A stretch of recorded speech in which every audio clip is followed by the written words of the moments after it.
In today's video, I'm going to teach you how to create and add a watermark to your photos using Canva. It's a simple yet effective way to protect your images and give them a professional touch. Let's dive into the process and see how it's done step by step. First, you'll want to head over to Canva's website. If you haven't used Canva before, it's a versatile online design tool that's perfect for both beginners and seasoned professionals. Once you're on the home page, go ahead and click on Continue to proceed to the sign-in page. Here, you'll need to select your account to log in. It's that easy. Still, if you're not already signed up, take a moment to create an account because Canva offers a wealth of design possibilities you don't want to miss out on. Once you're logged in, open up the project you want to add a watermark to. If you don't have a specific project in mind, you can start a new one by choosing from the array of templates available. But today we're focusing on watermarking a photo you already have in progress. With your project open, locate the text option by clicking on Text in the Canva toolbar. This will open up various text options on the left sidebar. Choose Add a Heading to insert a text box into your project workspace. In this text box, you'll want to type in the text you'd like to use as your watermark.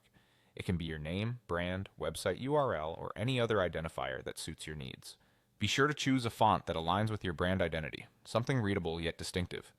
With your watermark text in place, it's time to adjust it. Use the corners of the text box to resize your watermark so that it appropriately fits the image without overwhelming it. Remember, you want your watermark to be visible enough to assert ownership while retaining the viewer's focus on the image itself. The next step is positioning the watermark. Click and drag the text box to your desired position. Common areas for watermarks are the bottom corners or diagonally across the image. The choice is yours, and it may depend on the composition of your photo. Now we'll move on to refining the appearance of the watermark by adjusting its transparency. Click on the transparency icon located in the toolbar.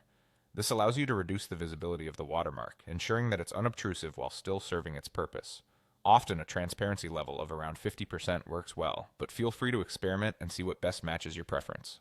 And there you have it. With these simple steps, you've successfully created and added a watermark to your photo in Canva.